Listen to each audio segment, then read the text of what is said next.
Mix by Yadav films Bhojpuri Sonu चौरे।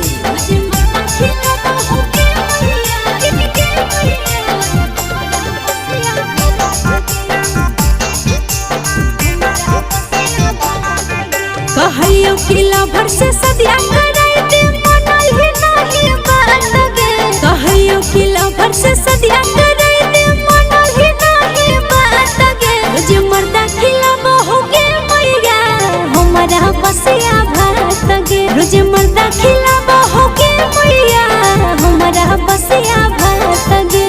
जानलो सभे नहीं हर के बतिया मार होला दिला गे। जानलो सभे नहीं हर के बतिया मार होला दिला गे। रोज मर्दा खिला बहुगे मैया हमारा बसिया भात गे। रोज मर्दा खिला बहुगे मैया हमारा बसिया भात गे।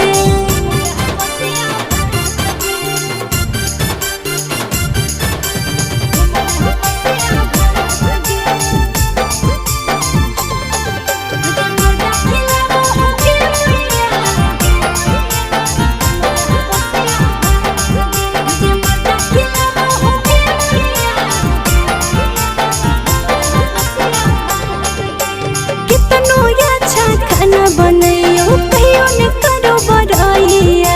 सुन गे मैया नानी लगे के तो हो मर्दा गरिया। गे मैया सुन कितनो अच्छा खाना बनैयो कहियो ने करो बड़ाइया। सुन गे मैया नानी लगे के तो हो मर्दा गरिया।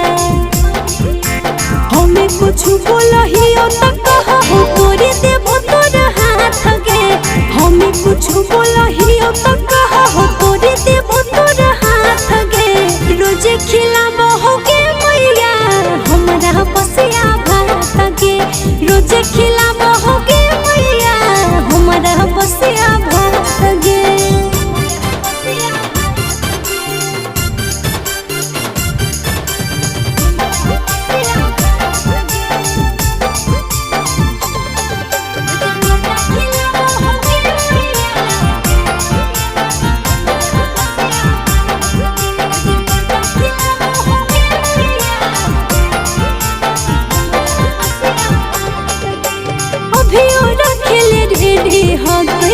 के साइया रगे बड़ी गजल कर होला गो छोड़ दियो भाता रखे।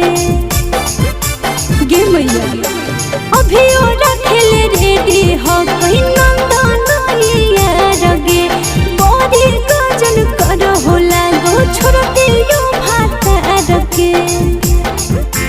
सबके सामने मारे लगा हो कुंदन नहीं लाजात गे। कैसे के सोता के दिन आ जेते सुनी सुनी के बात गे। रोज खिला बहुगे मैया हमारा बसिया भात गे। रोज खिला